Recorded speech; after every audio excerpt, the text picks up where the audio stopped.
जो आज आप देख रहे हैं, इसे बड़ी मेहनत से सजाया है नीतीश कुमार जी ने।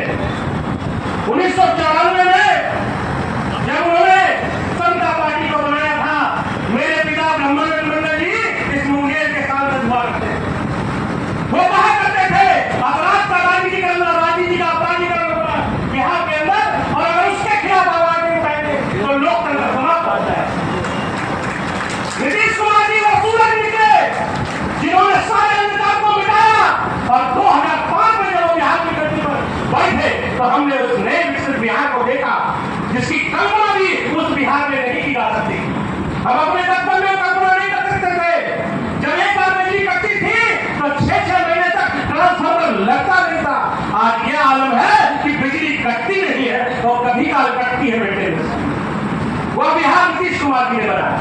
शाम 7 बजे के बाद महिला को छोड़िए, सामान्य किसी पुरुष की भी हिम्मत नहीं होती थी सड़कों और गलियों में घूम सकने की। आज वो बिहार है कि रात में आप फटाके से गाड़ियां दौड़ाते थे, बिहार के एक कोने से दूसरे कोने का सफर करते। यह वो बिहार है जब हम सड़कों के लिए होते थे।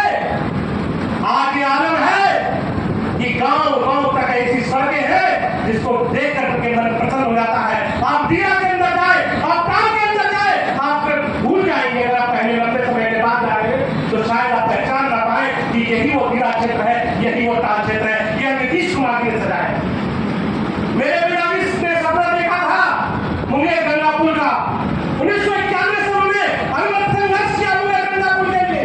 1994 में उन्होंने आंदोलन किया, और जब उन्होंने अटल बिहारी वाजपेयी जी की मदद से उस पुल का शिलान्यास किया तो उसको लगता था कि वो अपने जीवन काल में देख पाएंगे कि नहीं देख पाएंगे, और उस चीज को दिखाने का काम किसी ने किया। तो मेरा सौभाग्य है कि मैं जिस पार्टी का जिला अध्यक्ष हूँ उसके मेरे नेता और हमारे सांसद ललन बाबू के प्रयास से वो अपने जीवन काल में पुल को देख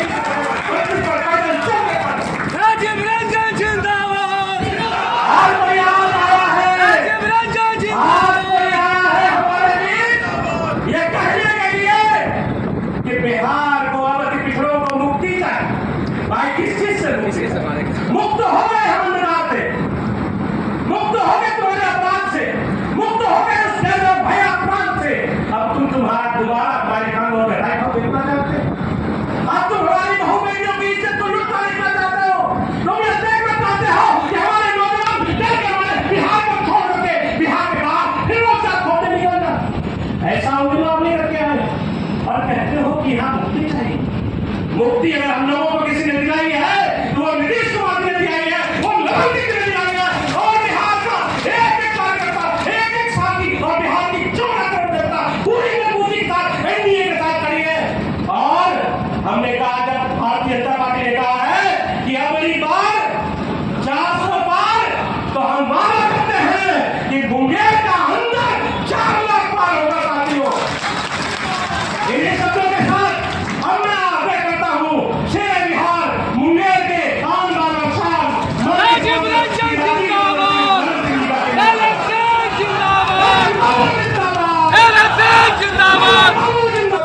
पूरे देश में पहला स्थान होगा। और हम लोग सभी साथी से आग्रह करूंगा कि देश में नाम मुंगेर का हो और हमारे ललन बाबू सांसद का नाम पूरे देश में हो कि अगर मुंगेर से जीत के आए हैं तो पूरे देश में सबसे अधिक मतों से जीत के आए हैं। मैं विशेष नहीं कहना चाहता हूं, अगले वक्ता को भी बोलना है, इसलिए मैं सभी साथी को धन्यवाद देते हुए, अभिनंदन करते हुए, मैं मंचासीन सभी नेता का अभिनंदन करते हुए मैं अपनी वाणी को समाप्त करता हूं। जय हिंद, जय भारत, जय जनता दल यू।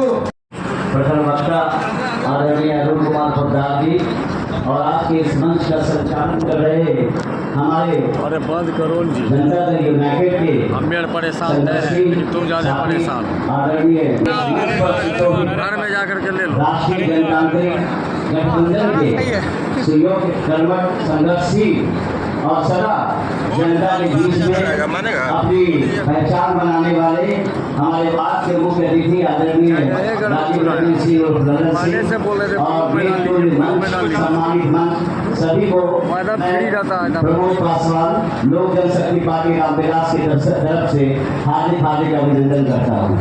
जय साथियों, अब चुनाव का समय आ गया है। एक तरफ जनता अपने विकास को दिल में संजोए, राष्ट्रीय जनतांत्रिक गठबंधन को अपने हृदय में समा चुके हैं, और साथ साथ जो भी आज का जो भी उपयोगिता है, राष्ट्रीय जनतांत्रिक गठबंधन सुनने के साथ ही प्रत्येक जनता के दिल में एक विकास का जो लहर और प्रतिरूप स्थापित हुआ है, यह एक निशान है हमारे आदरणीय नरेंद्र मोदी जी, यशस्वी प्रधानमंत्री नरेंद्र मोदी जी के उन सपनों को साकार करने का, जिसमें उन्होंने बोला है अब की बार 400 पार, अब की बार 400 पार, जिसमें बिहार के 40 सीट हम लोगों को राष्ट्रीय जनतांत्रिक गठबंधन को हर हाल में जीतकर मोदी जी के हाथों को मजबूत करना है, आदरणीय नीतीश जी के हाथों को मजबूत करना है, आदरणीय उपेंद्र कुशवाहा जी के हाथों को मजबूत करना है, आदरणीय लक्ष्य है। जहां तक विकास की बात है, आज भारत समूचे विश्व में विकास की जो रेखाएं खींची है, और जो हमारे नेतृत्व करता आदरणीय नरेंद्र भाई मोदी जी है, वो जो एक मिसाल कायम किया है, वो भारत की धरती के लिए अभिमान और स्वाभिमान की बात है। एक वो समय था